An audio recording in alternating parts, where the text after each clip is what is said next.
Honest to goodness. It was nice having visitors in there, wasn't it? Until they started talking about hockey, and then it's like, God. All right, like, it's what? Coming. Jesus, it's coming. what has happened? It's coming. I'll say Jays, hang you. say the same thing I say every year. The regular season doesn't matter for the Leafs. It's what they do in the playoffs. Yeah, that's some good quality analysis by you. Boy, that is just It is hammering Blair that and home. Barker. The Jays have today Man. off, but well, they've made us work, and I don't know what we can talk about. I do know this: the bullpen won't blow a lead today, so that's good. What? The bullpen won't blow a lead today. Now, I think I sort of thought that I saw on X or Twitter or whatever the hell it's called these days. I think the Jays have officially been eliminated from the AL East race. Stay hot. I 15 don't know, games maybe- left? Huh? It's 15 games left? I think there's 15. Whatever.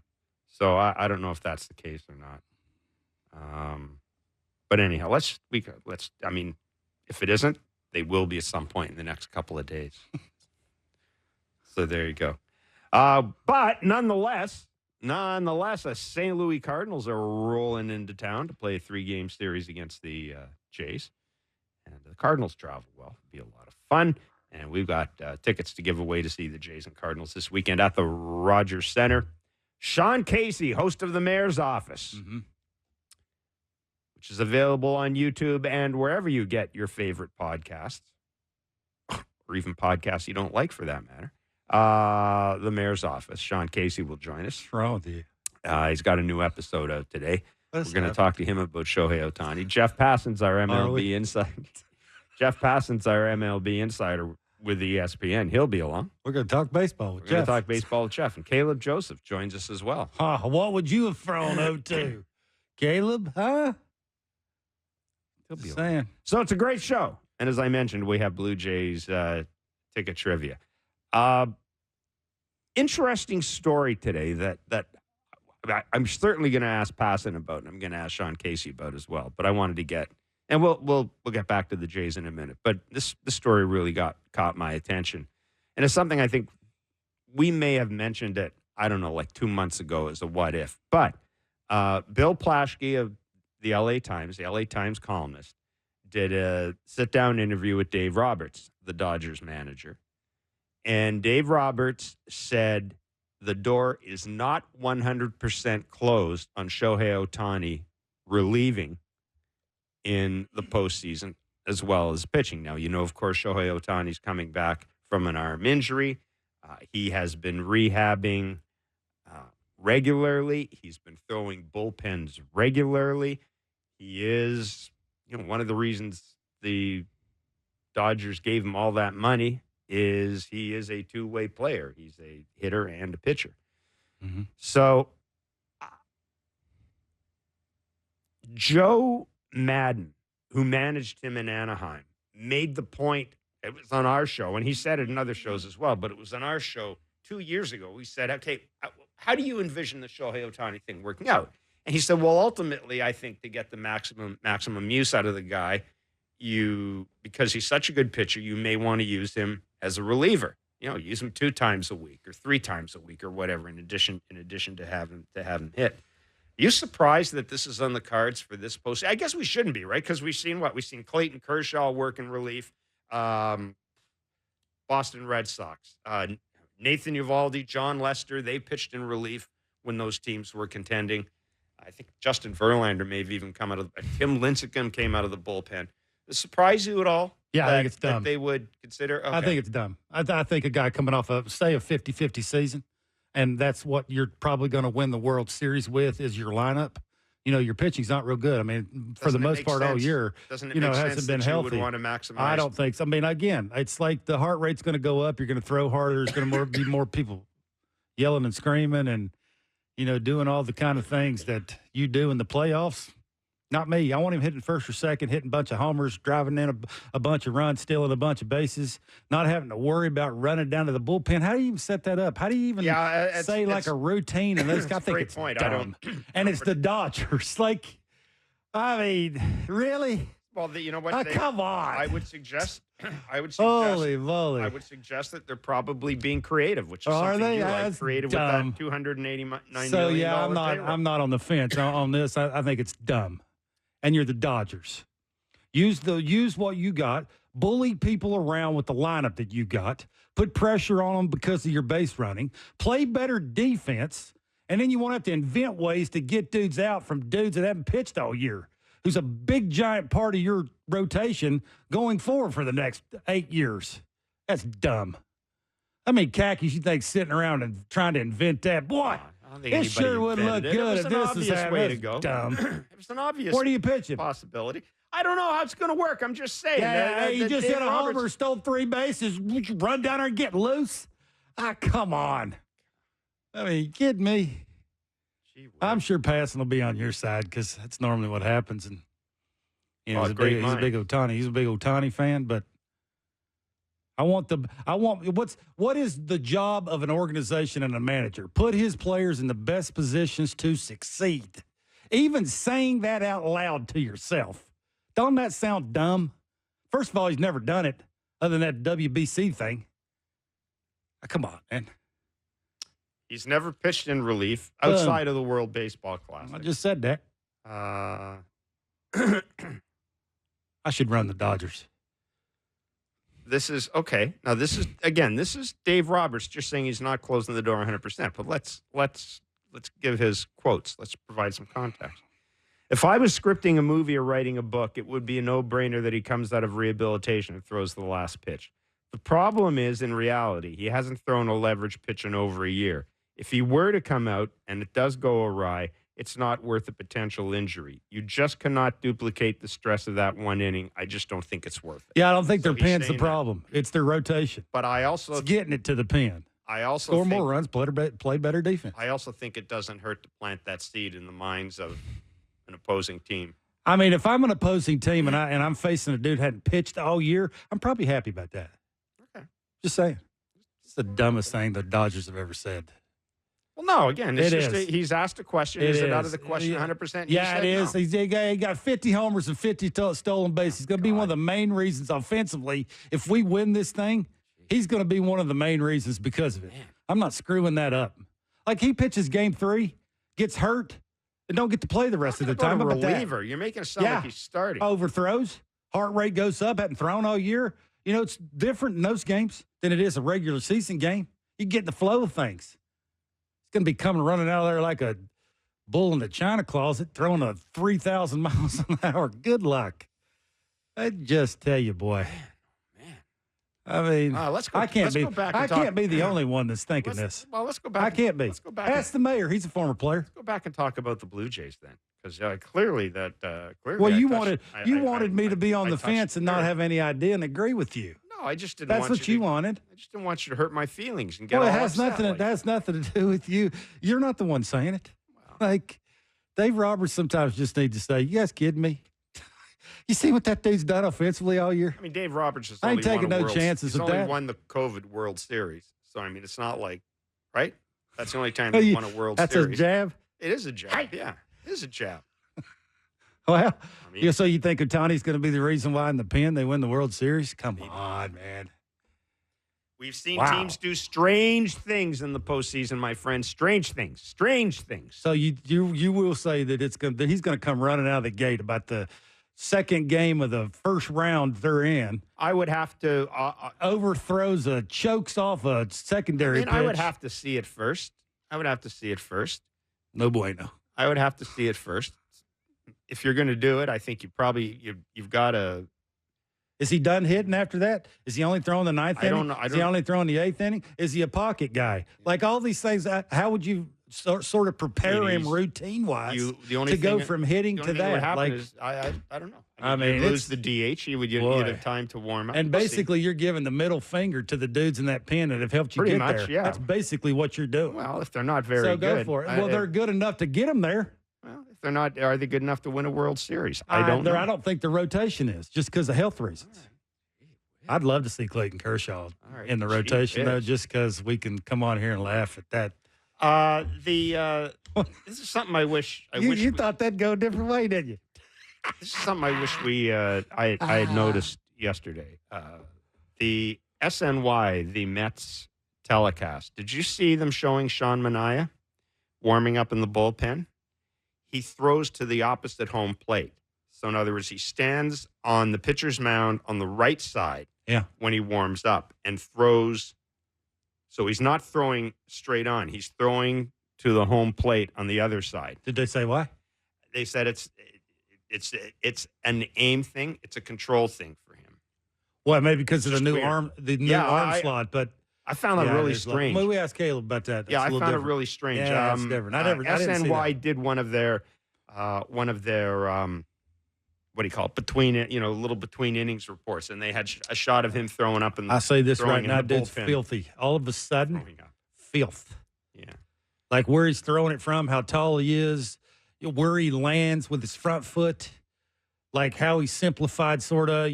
I think going into yesterday, he'd sort of eliminated throwing the sinker. It looked like yesterday he was throwing more sinkers. Yeah. And four seamers, like he was doing some things to just keep it in the zone, trying to get more strikeouts. Obviously, it's easier to get a strikeout with an elevated four seamer from where he releases it from than a backdoor two seamer. If you go on Twitter or X, Steve Gelbs, who is the in-game host for the Mets, shows him throwing. He's on the. Does he say why? Left side. Yeah. He. I'll play it. I don't want to play it on air now because it'll come in. But I'll see if maybe we can. I don't know if we can get the audio. I'm sure Manaea is going to opt out and make tons of money. I mean, he is just nightmarish against lefties. I mean, you look at Loperfido yesterday. I mean, Loperfido's been swinging the bat pretty well, right? It just looks a little bit more free and easy. Like I said, I wish I'd noticed it yesterday. Obviously I wasn't watching SNY. I was watching our telecast, but yeah, it was. I've never seen that. I mean, maybe other guys. You know what? Actually, I'm just think it's worth asking Pete about that sometime, just out of interest's sake. Probably not, just because. Okay. I would ask Caleb first. Yeah. All right. Maybe I'm sure Caleb's caught some guys with an arm slot like that. Why you do it? Like I wonder who was the reliever they had the guy that Darren O'Day. I wonder if O'Day warmed up. I'm sure. I mean, they showed him a couple of times because of the way the Blue Jays played him all the time in the playoffs. You never saw him doing that. Look, again, whatever it takes to keep that thing in the zone. I would think because of the new arm slot. Okay, that's a little why. Yeah, and this is also interesting. When he warms up in game or between innings, the catcher is positioned sideways at home plate. So he's, throwing with his arm angle. He's throwing everything towards the. It is amazing, funky. right? It's 2 really inches on cool. to every baseball player, right? How many quirky things they do to whatever works, right? I mean, it probably looks like the dumbest thing in the world, but then you watch him on the mound just by that little move he made, looking like Chris Sale. And now he's filthy and probably going to make tons more money. That's just kind of cool. The thing about baseball, thing about this game that just does amaze me is how much a little change like that. But you know what's done? It's given him confidence. I think that's what it is, right? He looks like a beast on the mound. Yeah, it does. It just seems like up until him making that change, he's just another guy. Yeah. Now all of a sudden he's not. And his size and where he releases it from. And, I mean, now he's basically eliminated the left-handed hitter, and throwing the elevated four-seamer and doing the backdoor stuff that he can do with the two-seamer. You made the point. I guess filthy stuff. How hard he throws, man. Yeah, you made a point about strikes. Being a left-handed hitter standing at home plate, and that basically looks like you can't. It looks like the ball's coming from behind your head. You have to change things in your setup to be able to see release point, and that's not the easiest thing to do because what do you do when you open up is your bat tends to drag and you swing under things. It looks like Loperfido. Like that's, I mean, no offense to him, but that's, and that's the sort of the thing. Do you change it to face him? Because if you do, it's going to screw you up when you face other guys. So it's a fine line there about how many changes you make and exactly how much you're trying to do against a certain guy. When just the guy's having a good year and he's filthy, you battle, you claw, you choke up. If you get a hit, baseball gods. Of course, Bowden Francis yesterday took a no-hitter in the ninth inning. Something he said after the game got my attention. He was asked about what Chris Bassett and Kevin Gossman had said to him in the bullpen after the game. or during the game after he came out. And he said one of the things they said was, make sure you get your rest, take care of your body, because he threw 111 pitches. He's thrown a lot of pitches lately. A lot of innings, too. A lot of innings, High too. leverage. If you're the Blue Jays, are you thinking at all of skipping him? Nope. Okay. It's one of my guys now. All right. You want to learn how to do it? If I stop throwing no hitters. I mean, that's about the easiest way you can say this, right?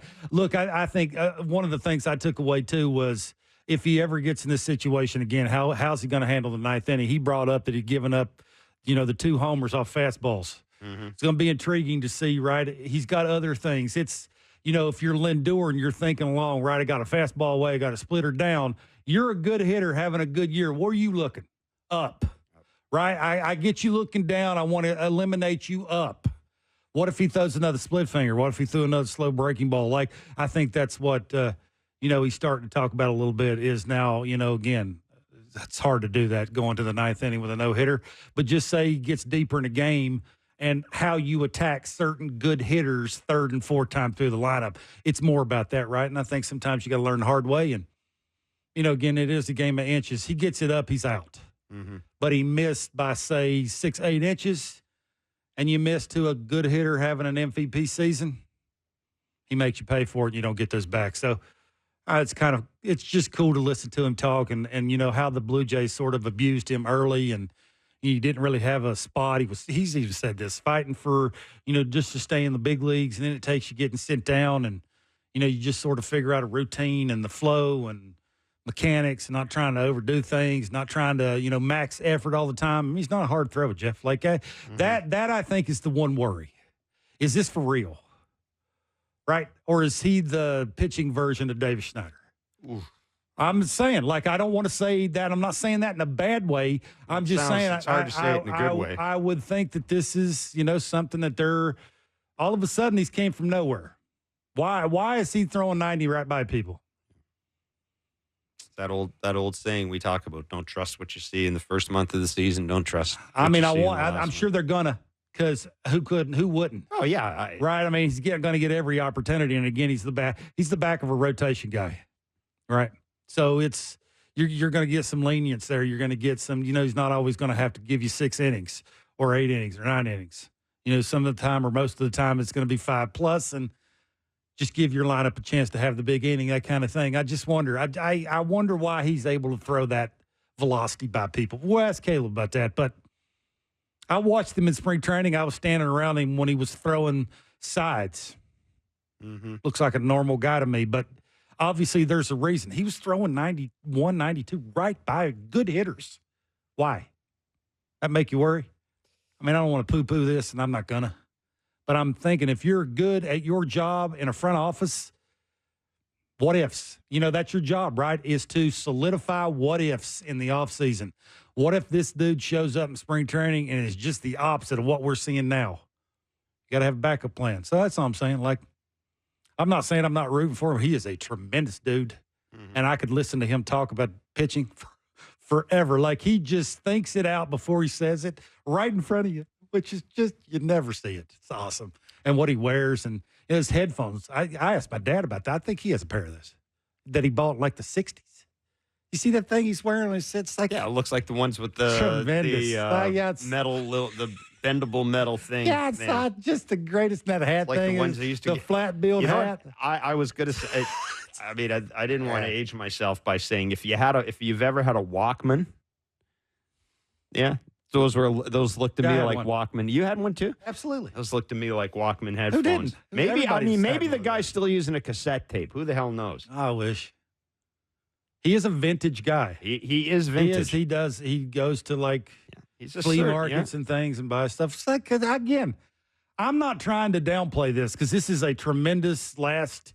That's a great story. 6 to 8 starts, but you just makes you wonder, right? I think that's the only concern you would have is why is he throwing 90 right by people? Or maybe just don't overthink it and let him run out there until it runs out. And then you figure something else out. Maybe that's what it is. Well, we will be joined by John Schneider, the manager of the Blue Jays, tomorrow. We'll certainly ask him that. In a nice way. In a nice way. Yeah. We won't say what makes you certain that he isn't the pitching version of Davis Schneider. I meant that in a nice way. I don't mean that. Well, there's no nice way to say it. There's no nice way to say it. It can't have a nice meaning. You got to admit, you was thinking the same thing. Like, why in the heck? Because and even he said it. Like that, where I was getting made fun of over there about my velocity today. How are you able to throw that by people, and when will that run out, or if it will run out? Again, it's about location. It's not always about how hard you throw. Schneider into a pejorative. That's nothing against. I was Davis. No, I lie. I was not. I'd never got an opportunity to go 6 for 90. No, not a chance.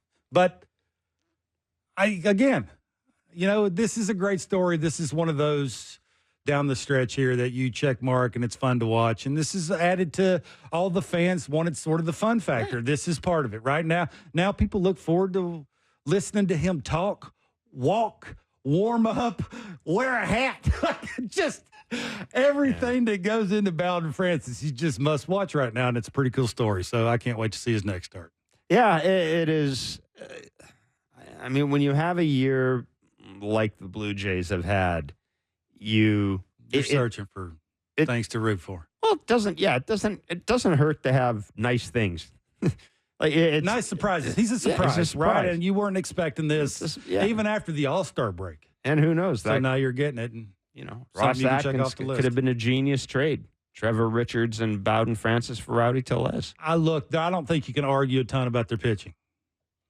It's just their everyday guys. Well, you can about the bullpen. Well, they punted. The bullpen's awful. Up until they punted. Yeah.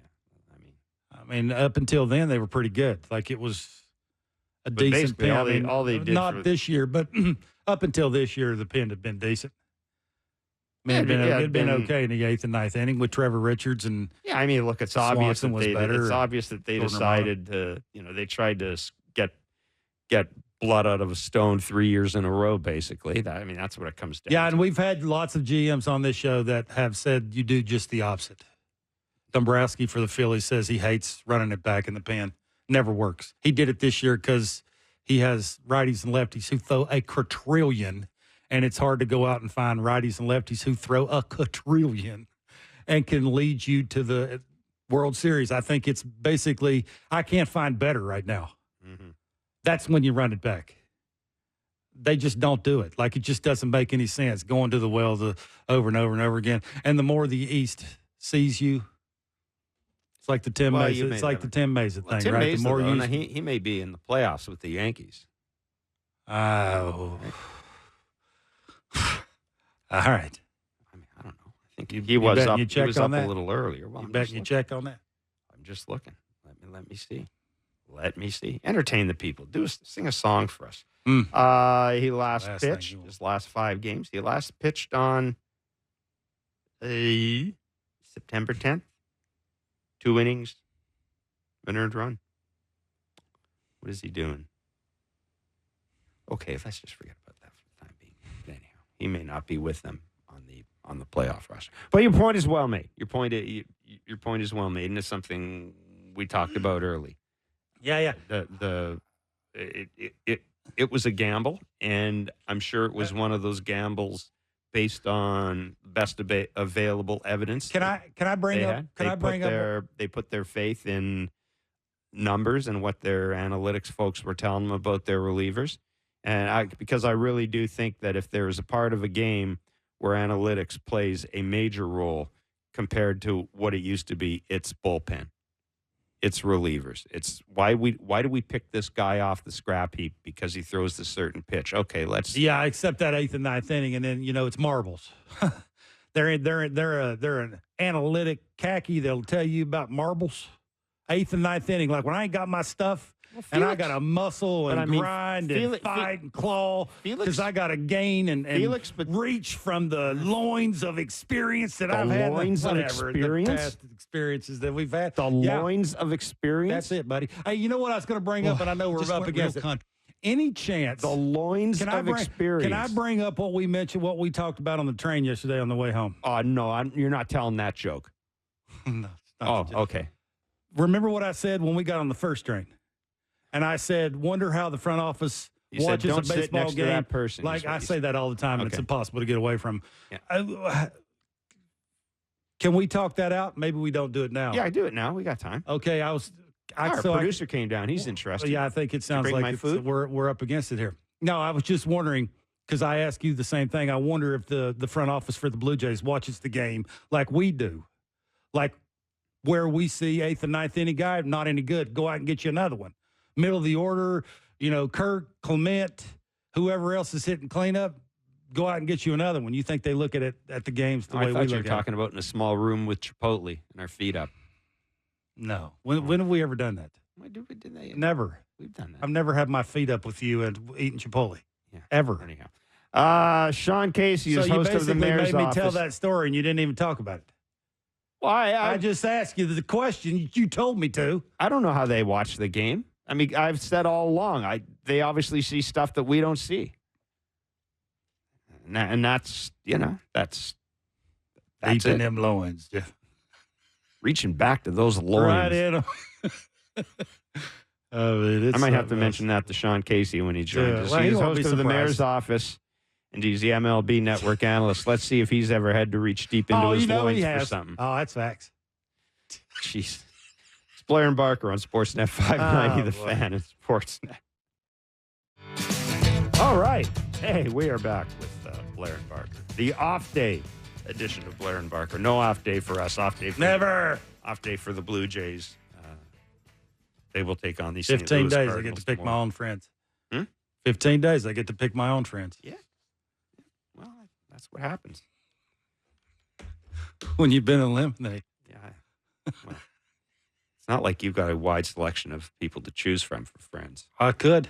It's by choice. Yeah. Sean Casey is host of the Mayor's Office. Speaking of friends. Yes, he is an MLB Network analyst. Look at him. There he is. The Mayor's Office is available on YouTube and wherever you get your favorite podcasts. Hello, Mr. Casey. I've never been on that. Still. Been your friend for like 40 years. And that may tell you Never have you text me saying, hey, could you come on my show and tell everybody in America why the Blue Jays aren't no good? Not even a text. So explain yourself. Mark, it's not okay. I haven't had you in the Mayor's office yet. I know. Now I'm not going to reply. So if you ask, I'm not doing it. Okay? Period. End of story. I'll do it. Dude, also, I thought you was talking about picking your friends in the offseason, but I'll be your friend. That too. You want to call me, we'll hang out, whatever. You've been there on teams where it's about that time, right? You get to 15 games, you get to pick your own friends, boys. Especially when you're having a tough year, you're so sick and tired of everybody, and you're like, I just want to get out of here, and I'll see you guys. I love you guys, but I'll see you in 4 months. Yeah. Don't call me. Have a great Christmas. Have a great Christmas. We'll see you in spring training. Hey, Sean, Kevin made an interesting observation about Bowden Francis. Now, of course, he carried a no-hitter into the 9th inning yesterday and lost it. His velocity was down. We've seen all his starts. That was his worst. His worst in terms of stuff. Yeah. What tells you what's real in September? Great question. And what isn't real? Well, as far as the pitcher goes, yeah. You're watching it or just in general, a player. What you go, okay, that's real, or yeah, it's September 13th, and we're 16 and a half games out. Well, I don't know. I think one of the things you have to be careful with in September, back in the day, used to be really just calling guys up or, giving guys a tryout. They might come out and dominate for a month.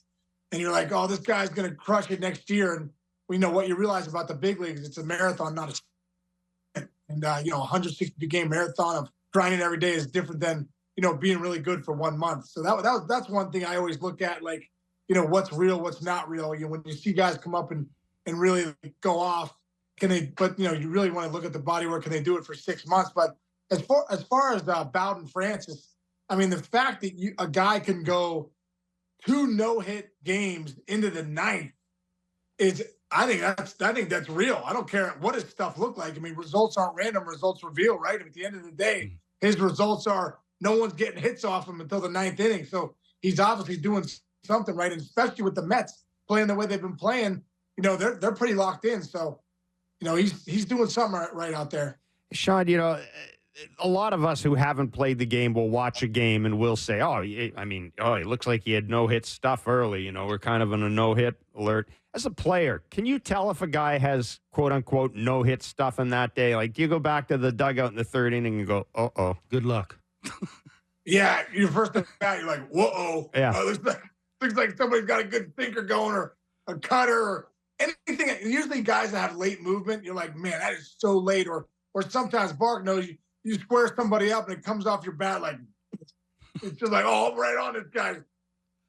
And like, oh, no, I'm not. Looks like I'm like Roy Halladay was that way. Yeah. You like Roy Halladay, you faced Halladay, he'd throw you a nice two-seamer out over the plate. I'd be like, oh, I'm locked in on this.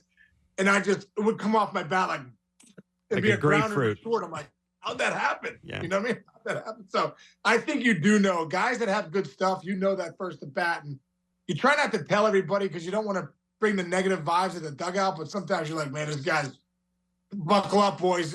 Lock in. Mm-hmm. Okay, Case, take me inside a hitting coach and what you look for when a guy gets first called up. Like, say the Blue Jays have got a lot of young hitters. A lot of guys that are trying to find their way. We talk about a September reel and, there's no expectations and how that plays into it. But when you're the hitting coach and say the Yankees called up a young player and you saw him for the very first time in a batting cage, what are you looking for? What will tell you that dude's a good hitter and will turn out to be a big league hitter? I had that last year, Bark, when I was with the Yankees. Dominguez came up and, Peraza came up. I look at the way they work. I look what their BP looks like. I think in the big leagues at this level, if you're able to work the other way and in the opposite field gap your first couple rounds and drive the baseball and then work the line to line, that's a good place. Or if you see some of these guys come up and they're trying to hit home runs every pitch, one of the things I would tell those guys is, hey man, listen, you can't work on the pull side because if you keep working on the pull side, these guys are the 1%ers up here, man. They're the shark.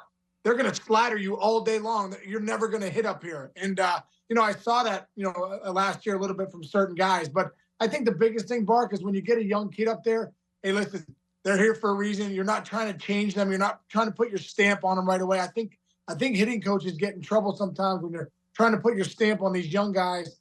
And you got to let them be them and settle in and give them a little bit of advice. Case, how does hitting get better at the big league level? Can it get better at the big league level? Definitely can get better at the big league level. I think, I don't know, a lot of guys, Bark, I don't know if I'm crazy, but I see a lot of guys like swings. Like I saw a couple balls in the other batter's box and guys are swinging at them. I'm like, are these guys even seeing the ball? I think a big thing, I know this sounds so basic, and I'm even going to talk about this on MLB tonight, is like we get so caught up in mechanics and launch angle, analytics, not even launch angle, whatever your analytics are for this, and this, man, you still got to see the baseball. You got to see it early, you got to see it late. And the biggest thing about the big leaguers, Bark, this too, man, nothing's straight up here. Everything's moving in the big league. So you got to be able to really be great at that last 5 feet of, I'm swinging, but like, I got to get visual too, where I'm going to commit to the ball or I'm not. I just think nowadays guys are up there just swinging and not really seeing the baseball. Case, I think it's a lost art. Yeah, absolutely. Yeah, too, I see a lot of the Blue Jays doing educate and guessing, right? The velocity gives them so much trouble, and they have trouble getting it to the pull side in the air that I'm going to educate guess. To your point, that's why they swing at things and they miss it so much. Because if I'm sitting on it, I'm educating guessing. I see spin, and I'm looking for that. I'm swinging at it no matter what, right? That's why it's very hard to educate guess all the time. I tried that, and it didn't work ever. I don't think I'll go to my grave saying that doesn't work. What works is hunt the fastball.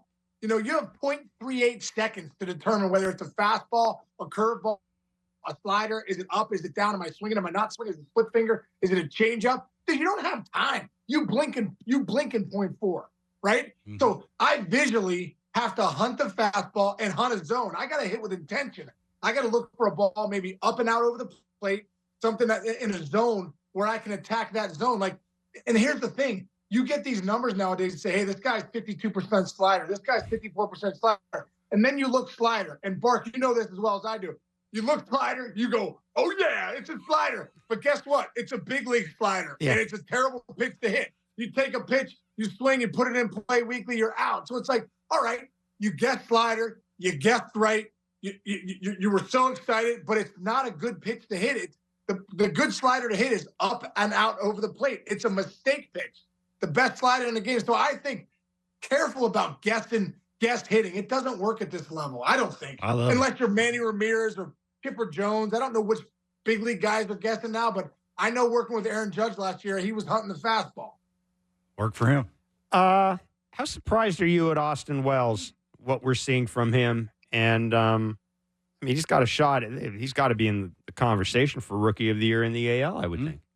I think he's the front runner right now. Yeah. I have to think. I mean, I think ever since he's gone into that 4-hole with the Yankees, he's hitting over 900 OPS. He's got a bunch of bombs, bunch of damage numbers.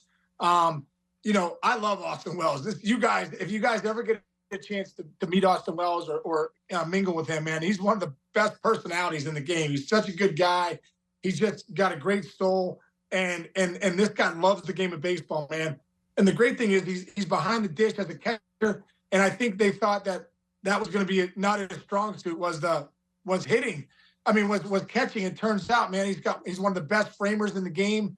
And also, too, he's thrown out like 17, 18, 19 guys this year. So, and he's flat out raking. So, I mean, I think we're all starting to take notice of how good Austin Wells is. And I'm not surprised with his hitting, but I must admit with his catching, I'm pleasantly surprised. Case, have you ever had to try and protect somebody in a lineup? And if you haven't, have you ever talked to somebody who has? And what goes into that mentally? How hard is it to do? I mean, I've been in lineups with like Ken Griffey Jr., Adam Dunn. I thought they were protecting me though. Yeah. But I mean, I think a big thing is like when you're in a lineup, and you're trying to be protection. I think it's a good if Austin Wells is hitting in the 4-hole and Soto and Judge are 2-3, and Austin Wells starts swinging well. That all of a sudden swings that we're like, okay, we can't just pitch around Soto and Judge, put 2 guys on, and now you got Wells cleaning up the bases every time. At some point you got to start thinking, okay, we got to actually attack Soto and Judge because Wells has become a problem. I don't know. Kevin and I threw this around a little bit, but I don't know if you saw Bill Plaschke did an interview with Dave Roberts yesterday and asked him about, as Shohei Ohtani continues to work, could we see him in the bullpen during the postseason as an option? Dave Roberts said, I'm not closing the door 100% on it. I mean, I don't want to make a big – there you go. That was the reaction I was hoping for. That's what I said. Yeah. That's a reaction I was hoping for. Yeah. Oh, my God. Well, listen, with this guy, nothing surprised me. I mean, hey, you're not going to pitch this year. You're signed for $70 million. He's going to get – I mean, he's closing out 50-50. We've never seen something like this before. Yeah. And if he comes out of the bullpen after having Tommy John, like, yeah, I guess, Shohei, yeah. I think he can do it. Actually, I think he might start game 1 maybe. Who knows? Yeah, I didn't say it. Well, like I said, I just thought it was interesting. See, I'm in the camp. I think that's dumb. Like, you basically because they want to put him in the pen, right? They want to run him out there, say, in the 7th or 8th inning to get a couple of big outs or maybe close the game. And I would think on good teams like the Dodgers, Case, you're basically giving the middle finger to the bullpen that's already got you there. And then a guy's a 50-50 dude who means as much to the organization as this guy does on both sides of the ball. I just don't know how they do it. Like, it just seems like it's too much, right?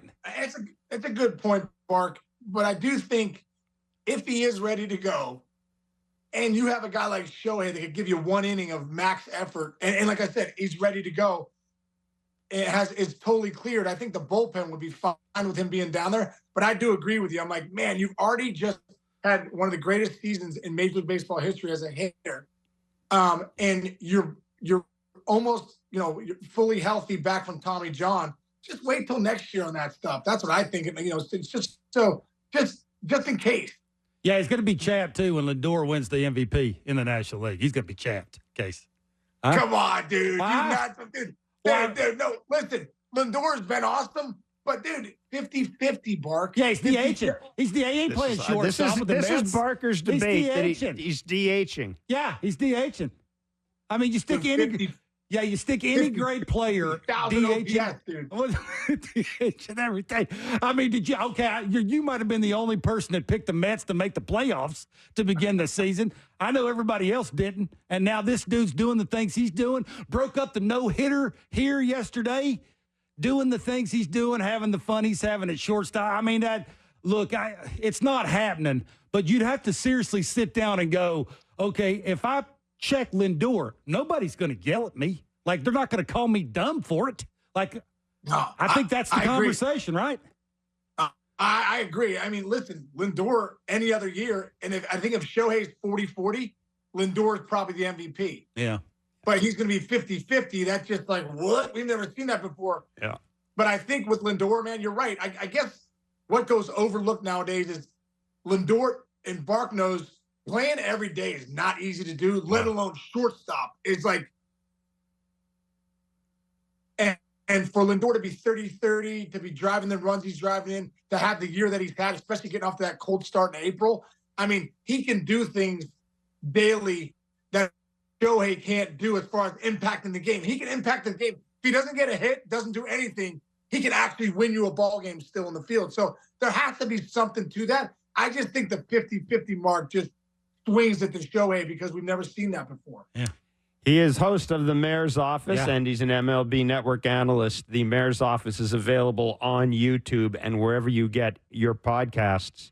Sean Casey, thanks for joining us. Can you tell the MLB Network next time to get some better internet for the love? Holy moly, man. Like, spend some money on the internet. Jeez. What am I on, dial-up? Yeah, you're like, dial-up? What am I doing here? Yeah, you're doing something because you're pausing and, I mean, holy. I mean, clean that up. Hey, sometimes you got to grind, Barky. Yeah. Just on the internet. You got to grind, dude. I'm grinding right now. You're the best, bro. You are the best. You are the best, man. You Be are well. tremendous. Take care, See you, man. Case. See you, guys. Thanks. All righty. It's Sean Casey. Again, the Mayor's Office is available on YouTube and wherever you get your favorite podcast. It is it's a terrific product. He'll be on MLB Network tonight talking hitting. Yeah, I listen, are you saying that the DH, you're basically downgrading it as a position? I'm saying this. If the players voted for the MVP, we've had this conversation before. I think not writers. I think you're wrong about that. How much would they put the emphasis on the shortstop? It's like the Bobby Witt Jr. The only thing he's sort of got to stand on is that he plays shortstop at the highest level. He might be the best shortstop in the American League. You know what players? That's all. You know what players would focus on? Players would focus on 50-50. You just heard Case talk about it. The base has never been closer. I'm not downplaying What was his season. first reaction? He went, Bark, 50-50. Yeah, that's more about the starting and the No, he said 50-50 when you asked him about Lindor. I guess. Again, I still get back to that. If you put elite offensive players as the DH for 162 games, they're going to try and steal 50 bases. Like they just are. Like their numbers are going to be better if they they played right field every single day, too. Last time I looked. Like they would be. Because that never happens. Last time I looked. Elite athletes don't just DH. That's the thing, right? This is why this is outside the norm. Why didn't he do it when he pitched? Because it's hard to do. It's hard to do both sides of the ball. I think you're really stick him in center field and see if he steals 50 bases. You're really overthinking this. Because I think it's a big deal. I've seen Lindor up close and personal. That's a big deal. I've seen Bobby Witt Jr. up close and personal. 50-50, man. I'm not saying the Judge hasn't ran away with it. I think the separation in the American League is way bigger than it is in the National League. But if somebody voted, it was way closer. The voting, you can't argue that. You can't go, and he still wins it if it's really close. Oh, no, no one's saying. You can't say that. No one's saying that. I can see people voting for Lindor. There's a reason why the DH has never won it. I think you're making it sound as if, it'll be an abomination against the game if a DH who's 50-50 wins the MVP award. No, it won't. It won't, especially just... You talk to Case about what has to happen for offense to get better in the game. That's the other thing. Offense isn't good right now in the game. Yeah, This guy- just further, this guy- further to the point this of guy I is get out, I going- go in, study, I come back out. This guy my is bets are that's better. fine. Like, This that's- guy is the going benefits against of that are there. This guy's going against the grain Again, I'm not game. downplaying what he's saying. I'm just saying playing a position, especially shortstop in New York at the highest level like Lindor is. Well, they're all playing at the highest No, level, they're not. Kevin. No, a lot of dudes go Everybody out in the there and majors stand. is playing at the highest No, level. there's only one shortstop on the field. One shortstop. That's not true. The other team is a shortstop too.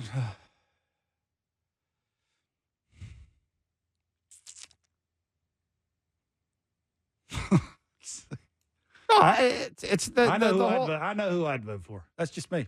But I don't have a vote.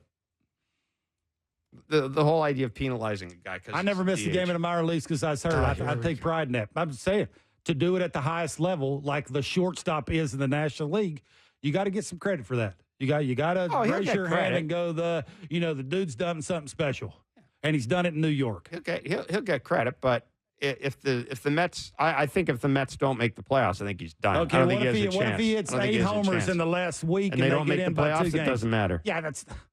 You let me finish. If they get in by 2 games and he hits 8 homers the last week, you changing your mind then? No. See. Okay, whatever. You got your opinion. I got No, mine. and your opinion is completely valid. It's the old argument: most valuable player or most outstanding player. To me, the most Who do you valuable. think's- Let me finish. To me, the most valuable player. If you're looking at it You as take who Lindor was off the most Mets, valuable, the Mets are that's way what I out was of going to it. say. You can make that point. Oh, absolutely. But- the Dodgers are But still in. we 'cause of the also West. saw Alex Rodriguez winning an MVP award, Andre Dawson winning an MVP award on teams that were in last place because they had outstanding years. And 50-50 is never, I mean, that's going to be a real thing. because there's never been an athlete like that. DH Yeah, every day. 50-50 is a big deal. That's why the bases have 50-50 never been is a- closer. He's stealing bases standing up. God. I was eating a How steak come nobody watching it. else is? How come nobody no- else is I stealing just 50 told- bases? I just How told come you nobody from- else is stealing 50 bases? Yeah, Acuna Jr. Anybody did can it. steal 50 bases. Acuna Jr. did it and played right field. That's That's why nonsense. it was an elite offensive year. That's an nonsense. elite year is because of the And way he's he played hitting right. 50 home runs in a 40 year. and 70. He's hitting 50 home runs in a He year would've where hit- offense is down. he So would've hit your argument 50 about if he was stolen, DHing. your argument about stealing that's bases a because the bases terrible are argument. bigger. Closer. Same argument, or closer. Same argument then about home runs. Home runs have never been harder to hit, and he's hitting 50 of them. So, what's right and what's wrong? I mean, you're That's it. sitting there. Well, but the bases are closer together. Okay. Yeah, So again, I just stealing told you- bases I should be just easier. told you this but he's and you hitting don't wanna 50 home listen. runs, and home runs are harder than ever to hit. That's nonsense. Man alive! I just told you how many elite offensive athletes DH for 162 games. I'll give you the answer. Nonsense. Never. Nonsense. This is the first time. Nonsense. This is it. Well, next year he better do it again. How about that? And he's making 30 starts. So we'll just see how good you are. You want to do all these things? Steal 50, hit 50, and win 15 games. How about that? Bing, bang, boom. We're going to give you the MVP every single year? Okay. Caleb Joseph and Jeff Passan will join us in the next hour. We've also got tickets to give away to see the Jays and Cardinals down at the Rogers Center. I can't believe that. The only person in baseball who's disappointed that Shohei Ohtani's going to No, go 50-50 that's not the is point. you. That's not the point. You're a fun sucker. I'm not. I'm the funnest dude you ever met. I'm not saying that. I'm not saying it's not an unbelievable sucker. season. I'm not saying it's not an unbelievable season, but you're like, this is a shoe-in. Like, and then you watch dudes play short. It's like, man, you're just so easy to get on the bandwagon, and you're a follower. You're not a leader. I'm not afraid. There it is. I know. You reach deep into your Reach loins. from the too. loins of experience. Yeah. That is You're a welcome. great line. The loins of experience. Here Well, all we're week. going to... God. We're going to reach deep into our loins of experience. Passan joins us next. All right, welcome back to Blair and Barker. For What is today? Today, Thursday, right? There you go. Thursday, September 12th, an off day for That'll beat you. Mr. Barker's Blue Jays. They will be back in action. Well, they will be back in action tomorrow against the St. Louis Cardinals, the first of a 3-game series. I like the The Cardinals. season's really winding down, big boy. It's getting there. Like 15 games left. Well, how about that? You learned anything since the break about the Blue Jays? Yeah. What is it? One thing. Main thing you've learned since the break. Say it. Main thing I've learned since the break. Reach from the loins of experience. That's what I'm trying to do. Main Main thing I've learned since the break is that Bowden Francis is a part of the rotation for next year. That's the main thing. Actually, no, I will go one further. I'll go one further. And you're probably going to roll your eyes.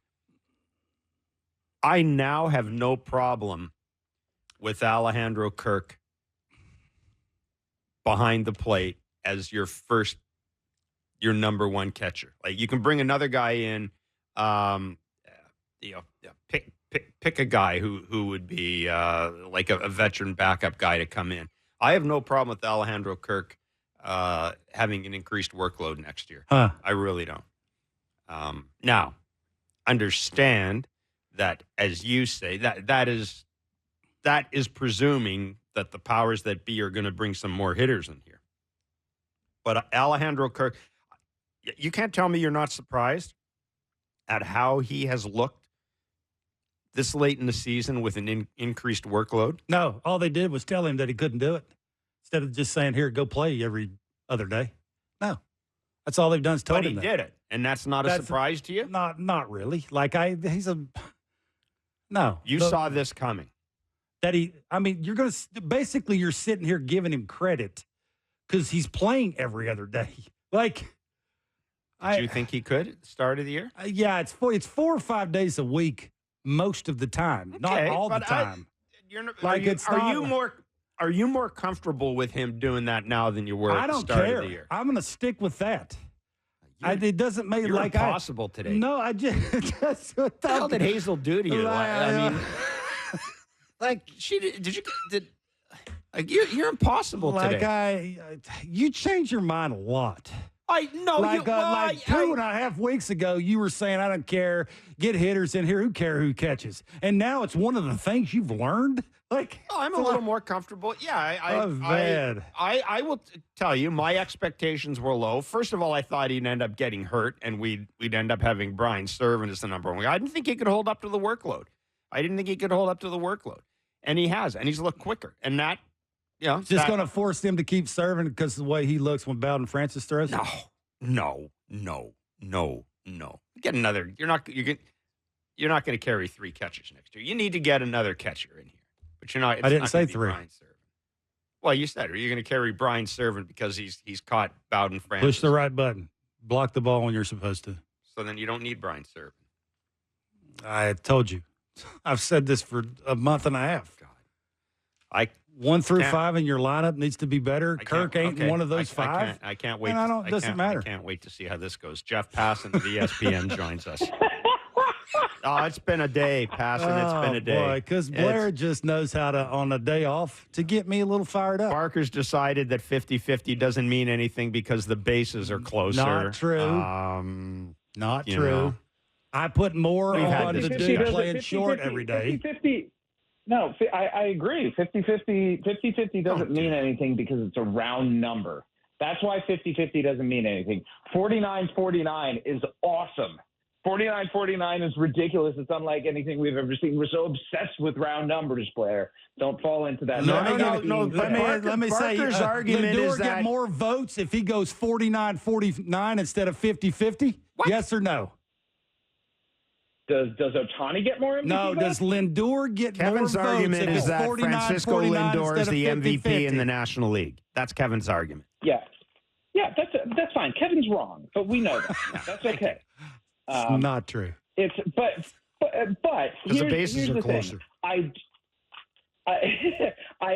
do think that our obsession with round numbers sometimes gets in the way of what the proper argument in this situation is. The proper argument is that Shohei Ohtani's production this year, offensively, is greater than Francisco Lindor's production defensively. Like, the difference between Ohtani and Lindor offensively, like, the gap there is slightly bigger than what Lindor's defense provides. I think there is a really fair argument to be made for Lindor because he plays shortstop, because he is out there every single day. But when the gap in OPS is like 160 points, man, like, that's a real thing, especially in this environment where it is so extraordinarily difficult to hit. Kevin thinks OPS is just something that the khakis invented. So, yeah, it's not true. Not true. I don't disagree with either one of you. I've just seen how hard it is, and I used to try and play every day on really bad fields. It's not the easiest thing to do. And when you're doing it at a high level in New York, when your team's not supposed to be anywhere near the hunt, come on. Absolutely, that adds to it. So, yeah, that's all. I'm not saying he ain't going to win it. I'm just saying it should be closer than everybody says it should be. That's all. I mean, if we're going to be including stuff that doesn't involve numbers, how about, like, your best friend stealing $20 million from you and ensnaring you in like a giant gambling scandal? Yeah. No, it's anyhow. Okay, let's move on a little bit because this did bring something up when I was watching Lindor and I saw Kyle Schwarber in here earlier. Oh, okay. And I want you to tell me who the best leadoff hitter in baseball is. Ooh, that's a good one. You're welcome. I mean, when he's healthy, it's Ronald Acuna Jr. Fair. Right now, yep. I mean, it's Ohtani, right? Yep. Yeah. I mean, I think the bases are closer, though. I don't know. I mean, the bases are closer. Schwarber's hit more homers in the leadoff spot. I'll tell you what, if the bases were closer, how many stolen bases do you think Lou Brock would have had? That's a slam dunk, right? I mean, Jeff is just so easy to jump on a bandwagon because he don't put any thought into anything, and he's never tried to play every day. I love throwing that in there whenever he gets like he's getting, and you can see his face. I wish you could see it because it's something else. Kind of a But pissy face. the leadoff thing is interesting. You two are both spectacularly wonderful idiots, and I love it. It's the best. Yeah, I just think the way you look at leadoff hitters anymore, I don't think it's just an easy answer. That's all.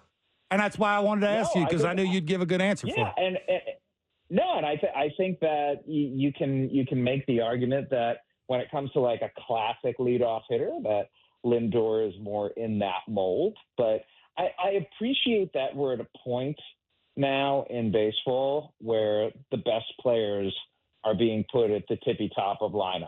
You know, Bobby Witt Jr. is hitting second, and Juan Soto is hitting second, and Aaron Judge was hitting leadoff a little bit last year at one point. And, you know, I think that managers no longer are afraid of taking their best guys out of the 3-hole and 4-hole and putting them up toward the top of the lineup because they're going to get more plate appearances. And protection. More opportunity. Yeah, and they're going to get more opportunities. And so, look, the argument you were making for I'm sorry to bring this back to Lindor, but the argument, Kevin, that you were making for Lindor about the Mets being better, it's the same argument a friend of mine was making yesterday, that the Mets don't have nearly as much talent as the Dodgers. They didn't have the expectations of the Dodgers.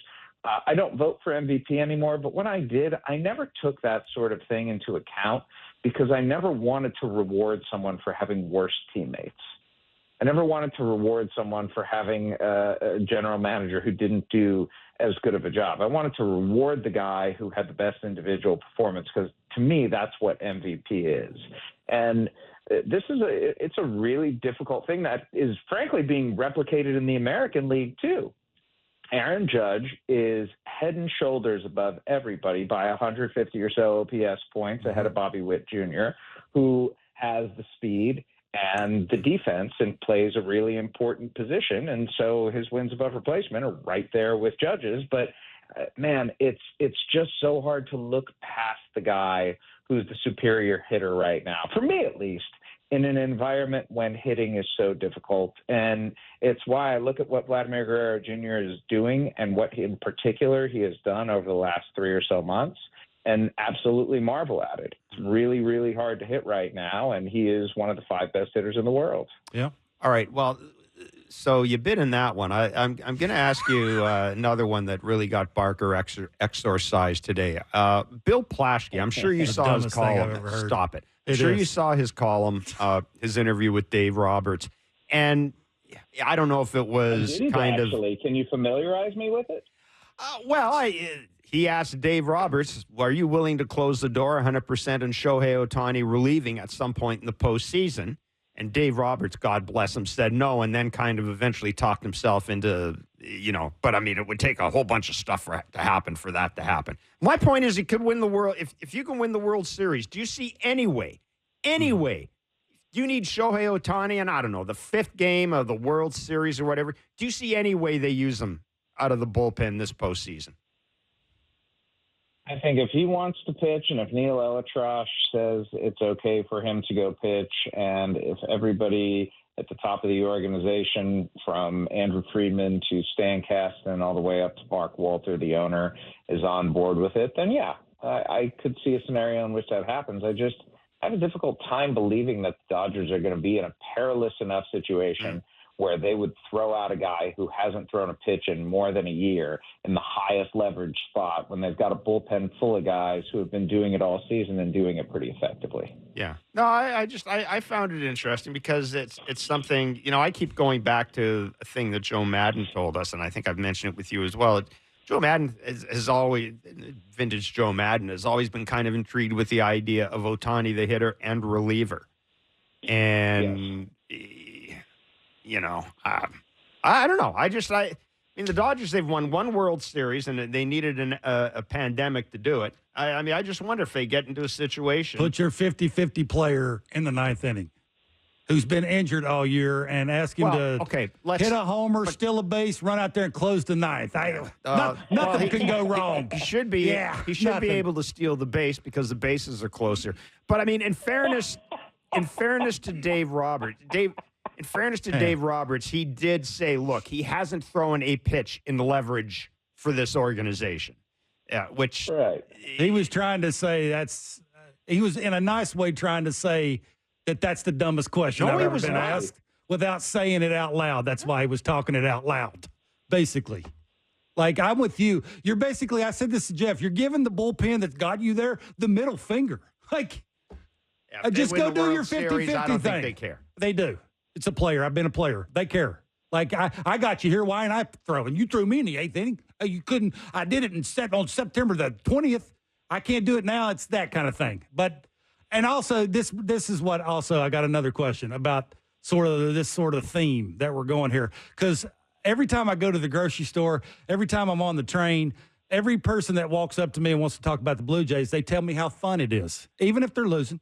Right, they almost threw a no-hitter yesterday. The bullpen came in, and it was awful. I mean, it looked like they never pitched before. But they're fun to watch. I've seen Lindor, the giant smile. He's fun to watch. I watch Ohtani. He's fun to watch.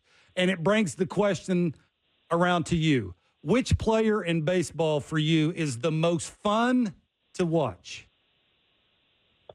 A really good question, considering that right now on ESPN.com, yeah, seriously.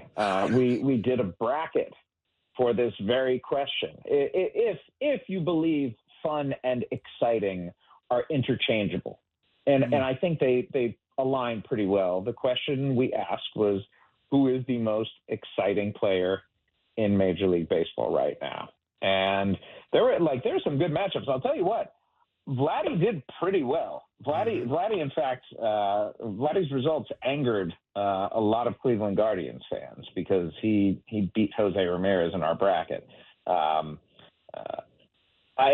think at the end of the day, if I could watch one player play baseball, it would be Shohei Ohtani when he is fully healthy. I would watch a game where Ohtani pitches and hits. There's nothing like it, nothing at all. But this year, like this particular season, 2024, the guy I enjoy watching the most is the guy who won the bracket, Bobby Witt Jr. Yeah. And he did not win because I willed him to the end and brute forced him and cajoled everyone into voting for him. He won because I think everyone else recognizes just how dynamic he is. He is an elite hitter, an elite fielder, and an elite runner. He is the ultimate five-tool player. And him versus Ellie De La Cruz in the finals, I could watch both of them play every single day and have a big smile on my face. And to me, they epitomize fun. Yeah, Ellie De La Cruz would have been my choice. Yeah, just because I think watching Ellie De La Cruz go first to third may be the most exciting play in baseball. You know, whatever your Jeff, whatever your definition of fun would be, like you could throw Paul Skeens in there when Paul Skeens was throwing 102 miles an hour. Like that, I just don't, that I think is sort of, it's a broad definition, I think, of the word fun. Like it's Paul Skeens Day. Like, that's fun, right?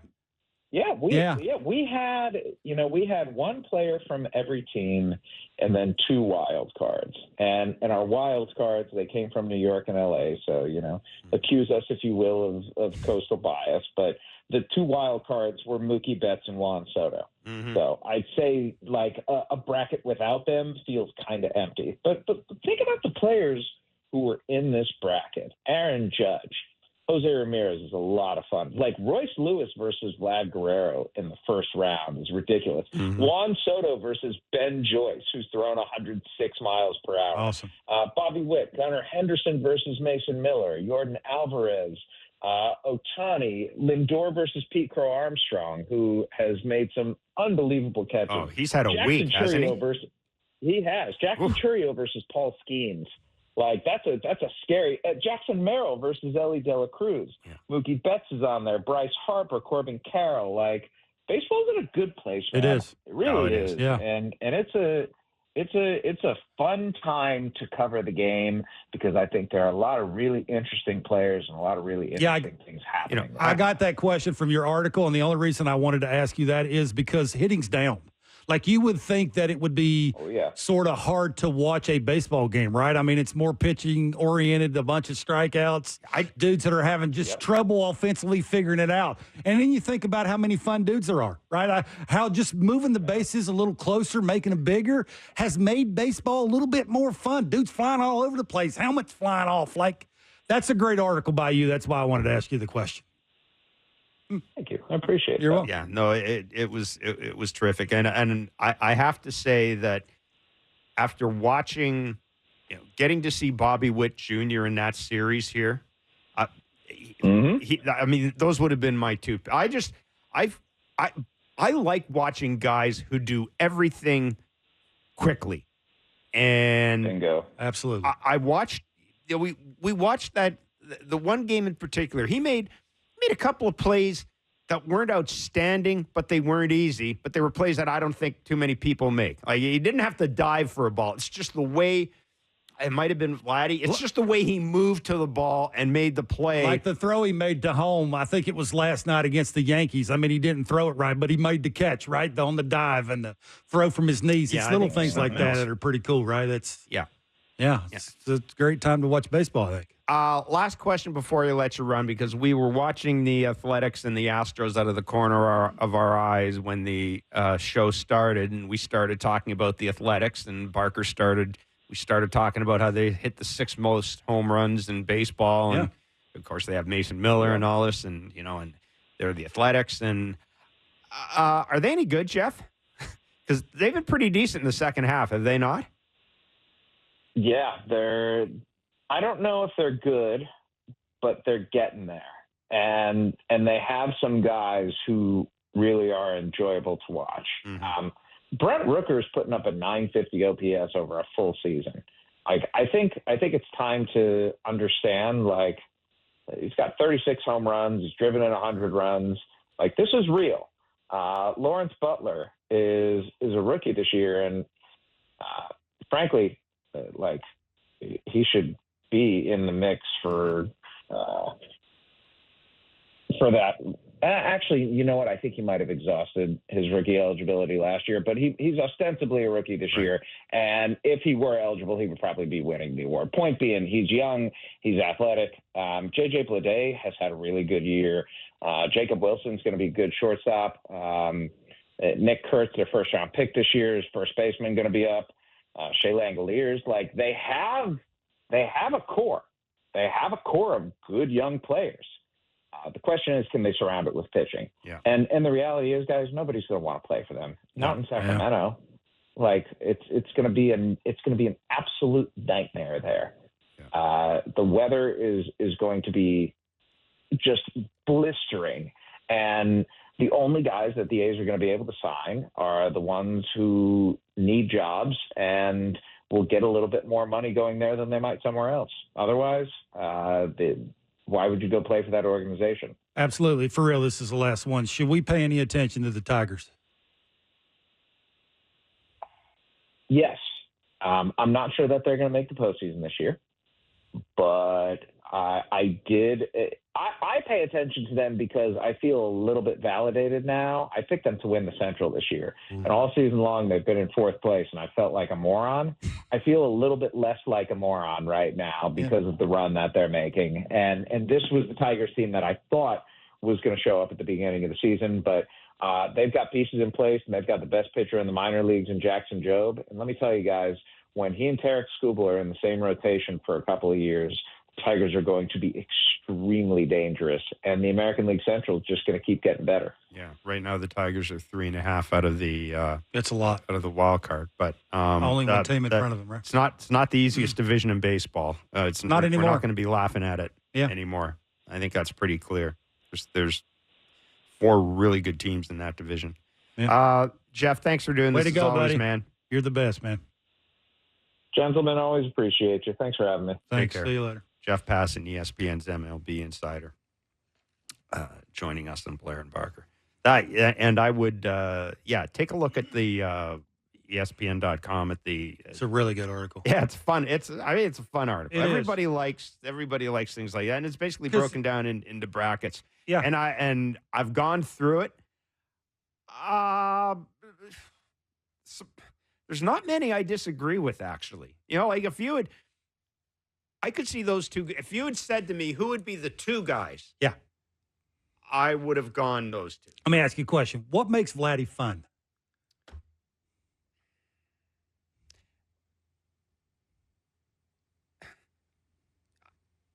Because we've seen so much of him. Yeah. I don't think we appreciate. I'm going to say I don't appreciate.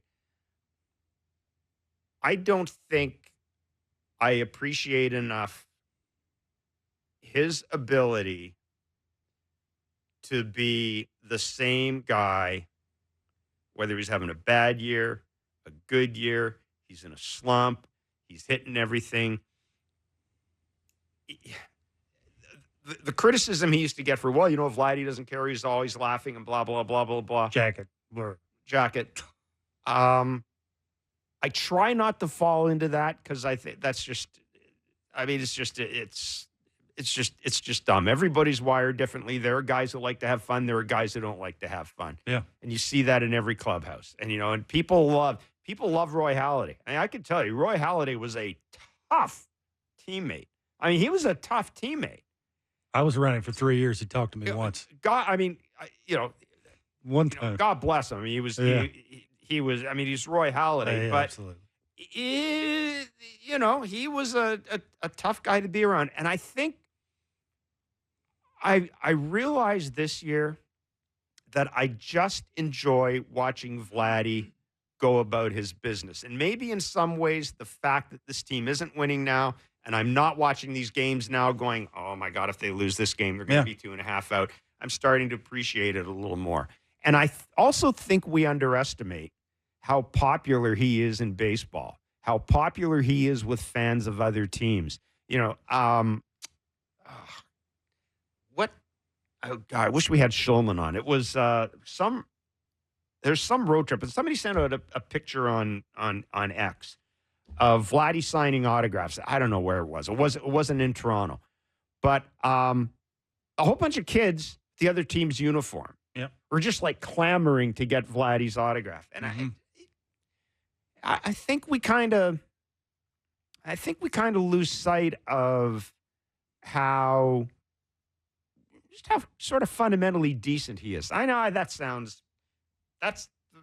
best way I can say of it. I mean, decent. Yeah. How does that make him exciting? Vladdy makes me want to like him. You know what Vladdy does too? There are few athletes I want to cheer for. There are guys I like. There are guys I hope to have success. I like Vladdy when he's happy and having success. Yeah, he cares. I just wonder, every time somebody said that the Blue Jays are fun to watch, I've never asked why. Like, is it because they're hitting homers? Is it because they score more runs? Is it because they're a little younger? I think compared to what we saw earlier in the year, where there was nothing happening. Yeah. Will Wagner. I mean, left-handed, looks like he can hit. There's a chance he can get a hit. Horwitz. Spencer Horwitz. Yeah. Chance he Ernie can get Clement. A hit. Ernie Clement. Yeah. Addison Barger. Big Daddy hats. Yeah. I wonder. Addison Barger's, I think Addison Barger's a hoot to watch. I don't know what's in there, but he's another guy. If he could be really, really good, he would be fun to watch. Helmet flying off, the cool hair. It's an interesting topic about what's the definition of a fun baseball player. Yeah. But that's a pretty cool article. Yeah, it's a great article. It Read is, it. Yeah. I still think, though, watching Ellie De La Cruz fly around the bases is just... My bases are closer. The field's the same size. You're just a jackass today. I don't even know why I bother. I've got Blue Jays tickets to give away. I'll do that. It's too easy. I've got Blue Jays tickets to give away. Caleb Joseph. Let it beat you, boy. Shut up. Caleb Joseph joins us as well. Believe it or not, it is Blair and Barker on Sportsnet 5U. On Sportsnet 590, The Fan and Sportsnet.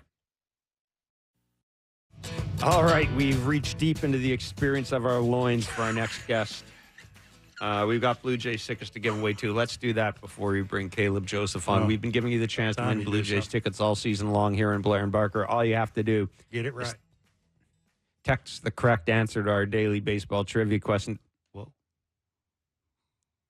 Talk over. The 590. Standard message and data rates may apply. Our last question and answer was, this starter spent 6 seasons with the Blue Jays. But truly flourished in St. Louis. You got me bent out of shape. But truly flourished in St. Louis, where he compiled a 45-22 record and was named an All-Star as a member of the Cardinals. The answer was Woody Williams. Today's question is to win tickets to see the Jays and Cardinals at the Rogers Center on September 14th and September 15th. 2 days. This pitcher was an all-star with the Blue Jays in 2013 and pitched 2 seasons with St. Louis after leaving Toronto as a free agent. That is a good one. This pitcher was an all-star with the Blue Jays in 2013 and pitched 2 seasons with St. Louis after leaving Toronto as a free agent. Text the answer to 590 for your shot Starter to win. or reliever? See rules. I'm not telling you. See rules at sportsnet.ca/590. Standard message and data rates may apply. That's a good one. Again, we've said this a bazillion times. No, because they would have won the World Series in 2015. Don't listen to him, because then you're going to give it away. Everybody knows the answer. What happened to him when he went to St. Louis? I think he got it. If I'm not mistaken, he was one of the guys. Good. If I'm not mistaken, he was one of those. You got to pay lots of money and then came up missing. No, he was one of those pitchers who decided he needed to go in a weight management program. And if I'm not mistaken, he kind of changed his body, composition. It was too bad. He's he had one of the most important years I've seen a pitcher have for this organization. They would have won the World Series. Yeah, we gave it away. But it's true. Stop trying to cover first. Non-athletes. That's true. I'll tell you what. If the bags stay where you're at. If the bags had been bigger, they would have won the World Series, and then we wouldn't have cared what they were doing this year. Do we have Caleb? Oh, we don't have Caleb yet, so that's great. So I've got to let Barker run the show for another 5 minutes while we get. I've been doing it for an hour and 35 minutes. You basically bring nothing to that segment. That's facts. This is stuff I have to put up with. I mean, it's borderline you can't read. Like absolutely nothing. It's not that I that's can't read. terrible reading. It's looking. How at, much do they pay you? It's here? looking at. It's looking at you while I read because you're over there, acting like a juvenile when I'm trying to read and do a professional job. Oh yeah, that's all I have to do. You're making noises. Is raise my eyebrow a little bit. And you're like, well, because I know what Blue goes. Ace. I know what goes. I know what goes through your mind when you're doing those different things, and it can be. Yeah, I should be getting paid more than you. That's the first thing I thought of when you can't read those. All right, you do the rest of the show. I mean, I'm basically used to it. You've been soft tossing me and yelling at me and telling me that everyday players don't matter. And I had so many. We should have kept Passan on for another hour. I had a lot of good questions for him. Yeah, you wrote them down. I noticed. Yeah, I did because they were good ones. At least you write in cursive. Which I do not. That is not cursive. You can't see either. Oh, it isn't cursive. I thought you did. Dude, clean them things off a little. Let's so bring you can in read. Caleb Joseph, Blue Jay Central analyst. Hey, Caleb, what's up? Hey, buddy. Hey, how's it going, guys? Are you it's at off the home? rails, Are my you friend. here? It's off the rails. It's Home off or the here? rails. Still in Toronto doing the St. Louis Cardinals series. Are you golfing? Yeah, I'm on hole 15. How's that going? Really good. Really good. I'm not going to jinx it like a no-hitter, but it's going good. Yeah. Hey, before we we throw some Blue Jays questions out at you, I wanted to run this by you. Sportsnet, SNY, the Mets, what they're called, right? The Mets broadcaster had a little segment between or from their in-game reporter Steve Gelb on Sean Manaea, and I don't know if you saw it. It's on social media. Yes. But he's warming up in the bullpen, throwing to the opposite plate. You ever seen anybody do that? I have. Oh, really? I have. Yeah, so when Manaea is trying to figure out that kind of sail-like delivery where he's changed where he is on the rubber, he's changed his arm angle. When you drop your arm angle, the one thing that's going to happen, especially from a left-hander's perspective, is he's going to want to lose the ball to the arm side. So if he is on the far, let's say the far mound that's closest to the fans, when he first starts dropping his arm angle and trying to throw this sidearm pitch, like he's liable to throw one into the stands. So getting the catcher on the other side of the plate allows him to get his fingers around the baseball and realizing how much he can get over the ball. At least it's on the side, if that makes any sense. So making sure he's not leading with the wrist, getting to a position where his fingers outrace his wrist in terms of the angle, and he's able to really finish that pitch being from the side. And I would say when players do that, they're trying to really throw four-seamers to have carry. It's easy when a guy drops down, they have a ton of arm side run. And I think what he's starting to feature is he really wants that kind of carry at the top.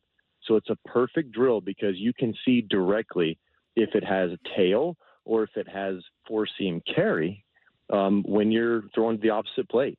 And then you move over to the normal plate and your extension is right there. Your release point is right there because when you're making a drastic change like that, it's so easy to really lose pitches consistently arm side. Seems like he's trying to be proactive getting in front of that. Yeah, it's called cha-ching.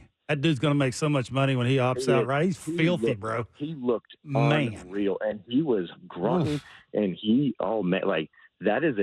looked a lot like Sale. Let me tell you, this Sale was the most uncomfortable left-handed pitcher that I faced in the big leagues. He was no fun, and Manaea looks a lot like him, and yes, he's going to get paid. Absolutely. Bowden Francis yesterday threw his fastball in the zone 72% of the time. Out of the 24 outs, he got 18 of those off his fastball. How does he do it? Well, first and foremost, some people don't believe it, but I truly think that conviction plays. And I really believe that when you have conviction with your pitches, that there's just something that happens to the baseball, something that happens, and you can get away with some extra pitches. Now, it's not a try-hard league. You got to go out there and actually do it. But what really stood out to me was he actually got those fastballs to the very top of the zone. They were perfectly placed. If he's throwing 89, 90, and it's middle center cut, those balls have a way different look. They're going forward at about 110 miles an hour. But what he's able to do is mix his pitches also. And I really believe that the Mets probably, knowing their veteran tendencies, probably went in there trying to eliminate the split by really kind of seeing it up, this and that before they knew it. He came out with quite a few fastballs. I mean, the split was almost, I'm not going to say non-existent, but he had been throwing it quite a bit. And he kind of switched it up. He kind of realized, you know what, I'm getting some misses on fastballs up. I'm going to stay with it. For me, that's Brian Serven. And there is a constant here.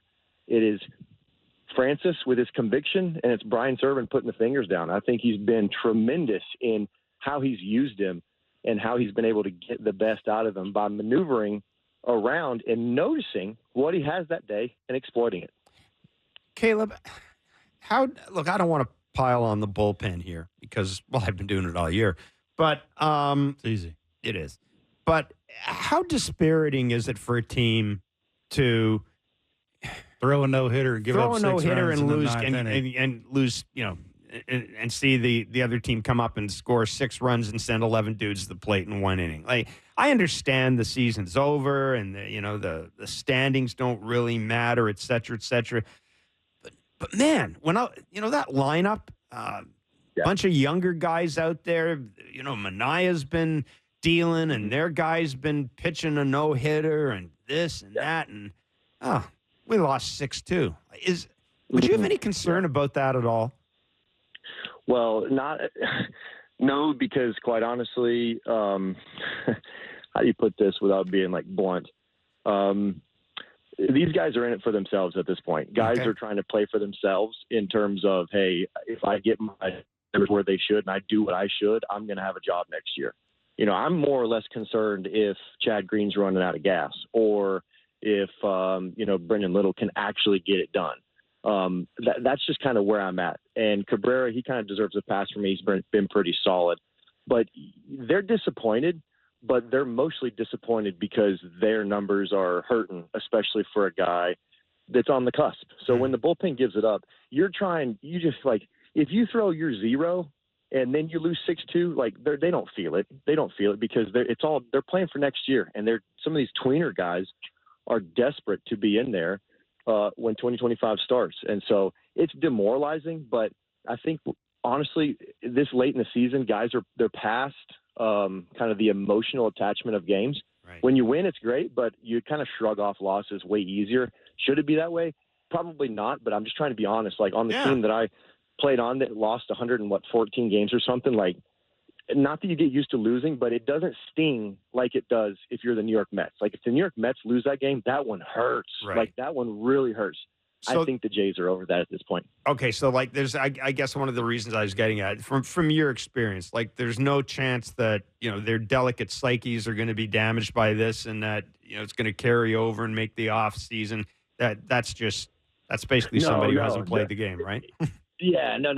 Well, no, you got great feel, Jeff. I mean, look, I think it's more or less like, why didn't that slider slide, or why didn't that sinker sink? Like I got to figure that out, not necessarily like, oh my goodness, like I blew it for the team. I think it's more like they're just trying to get their stuff where they want because they're trying to put up numbers so they can be in position. But you forget these losses way more than you do when you're in contention. Like I guarantee you, everybody on the 2023 Blue Jays remember the wild card game in Minnesota like it was yesterday. Like you just remember those. You forget these losses pretty easily. What does Chad Green's role play next year? Great question. TBD. I think it's TBD. I think it is dependent on who the Blue Jays are able to sign to play left field, to play third base, to possibly play first base. I think it depends on a lot of things. I mean, you look at what he did in that little run where he was fantastic, and it makes you think, hey, we might be able to get away with Chad Green being our closer. And I think he's got – I know that there's some question marks about what can he do against left-handed pitchers. I get it. If the four seam is above 95, he's fine.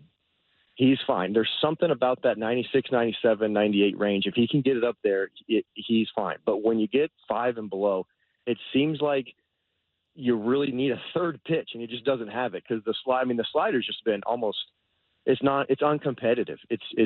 it's one of those ball out of the hand pitches, and then you're boxed in, and then guys can start to cheat, get that barrel, behind that good riding fastball. But if I had to guess, he profiles as a perfect like 7th and 8th inning guy, depending on where they like their pocket.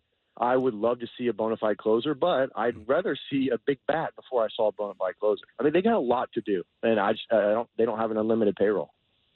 Yeah, and Kevin and I have gone back and forth in this. I think we're all on the same page. If you put me up against the wall and said you can have one thing for this team, what would it be? I'd want middle of the order guy. I'd want a cleanup hitter, so I don't have 14 different cleanup hitters in one season. I don't mean to underestimate the bullpen, but I've seen this front office put a good bullpen together on the fly. I know they can do it. It didn't happen this year, but a couple of years ago, in season, they course corrected and came up with, Adam Simber and Richards, and that was an okay bullpen. It was good enough to get to the playoffs. So I'm like you. Like, I don't need that. I wouldn't be surprised if they don't blow our doors off in the postseason by bringing in the next Josh Hader or in the offseason by bringing in the next Josh Hader. I need hitters, frankly. I'll figure out the bullpen. Like, if it's me, and I'm just kind of thinking outside the box here, I want to spend financial capital on banging, can't miss, established back of the baseball card hitters. I want to use some of this, quote, prospect capital to go pry a couple arms away. Maybe some of these players have some flexibility, and you're not going to have all these guys on the team. Like, it's just not going to happen. So if you do, it's because you didn't sign a big bopper. And then for me, the whole season is rinse and repeat again. But I'd like to trade a guy or two for a bullpen arm or two, because some of these guys, they got team control. They got some intriguing qualities that I think some teams will feel that they can replace internally with a bullpen arm, but really need that kind of position player that can bring some cool talents. Between Addison Barger and Will Wagner next year, you had to pick one to make the team. Who you picking? It depends. Do I have to have power, or do I need guys to be table setters? Power's fun. Power's fun, Caleb. It is fun, but I'm trying to buy power. Like, I want guys hitting 3-run homers because Wagner has drawn a walk or is hitting 500. Like, I like Barger's tools. Like, it's incredibly intriguing. The power combo is another thing. The problem is every time the ball's hit to him, I hold my breath, and I love the adjustability that he's showing. He seems like he's really got a plan. I think a lot of that has to do with just some really clutch, strategic game planning with some of these hitters. Is like, hey, go up there and sit change up, go do it. And they're following directions and they're able to have that adjustability.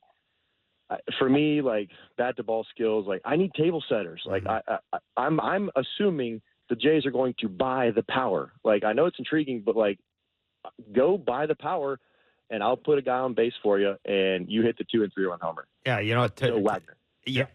I'm with you in that. And to me, he can play second too. Yeah, the idea of having, I'm sure Addison Barger doesn't feel this way, but I'd be okay having Addison Barger and Leo Jimenez down at AAA as guys that I can, if one of them isn't what I trade, I'd be okay having them down there as guys I could call up. Absolutely. So you're not going to trade everybody, but you pick your favorites and you see kind of where the potential trade mark. We've been hearing trades. I heard that when I was in Nashville at the winter meetings, and I've yet to see like another trade where it's like, oh wow, hey, that's a good pickup right there. Like, I think this could be the offseason where there is a positive to showcasing a lot of these young major leaguers that teams can kind of wet their whistle on some of these players. Caleb, when Bo comes back, what do you expect to see?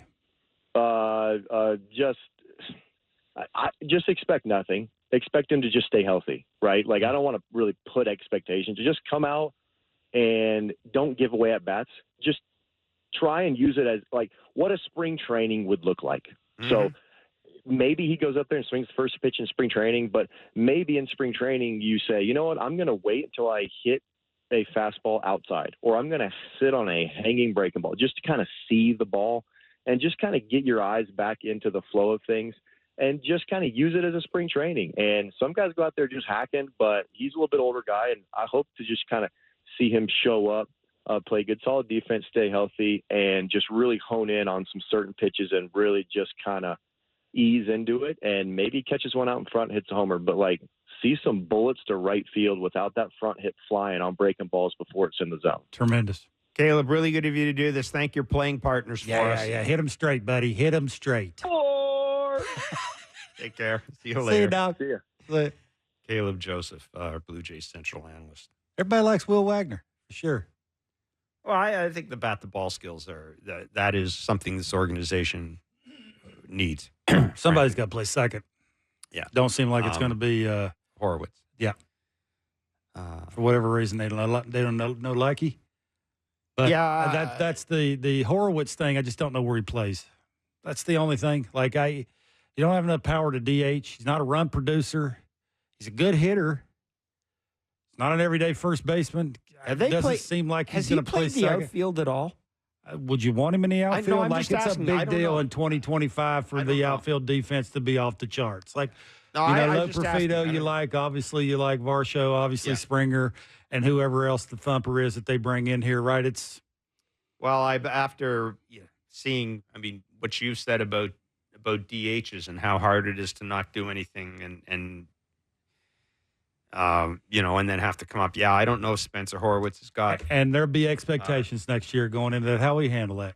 It's a thing. If you're Spencer Horowitz, no question. If you're Spencer Horowitz, you've got to think you've shown enough to be an everyday guy. Now I've seen it. Right? Now I want to see it all the time. Yeah. And now the league and the khakis got some information on you. And again, I hate to keep bringing this up, but we saw the big boy playing first out in the first 2 months looked. And then once that record got out of hand, all of a sudden, boy, he's top 5 hitter in baseball. I think a lot of it with Spencer Horowitz is going to depend on who comes in. If they as Caleb said, if they bring in, a lefty or a switch hitting person is going to hit in the middle of the lineup, and if that person plays first base and Vladdy decides, is okay with playing third or DH sometime, then maybe Spencer's maybe he's a guy you get something for. Yeah, I don't like it. It seems. Doesn't it seem to you as if we've traded everybody on this damn team at least once this year? That's the type of year it's been. No, but just talking about, maybe this guy could go, or this guy could go, or this guy could go. Now Spencer Horowitz could go. Well, maybe they can trade Spencer Horowitz. And I'm with you. I don't. You can't have too many of the same guys on the team. Yeah, I think Ernie, because he can play shortstop, he's a shoe-in. Yeah, Ernie, and because Ernie gives you... It's going to be cheap. He's cheap, and... Hit a fastball. I want Ernie up at the plate in the ninth inning if I need a hit right now, because he can hit a fastball. He can hit a fastball.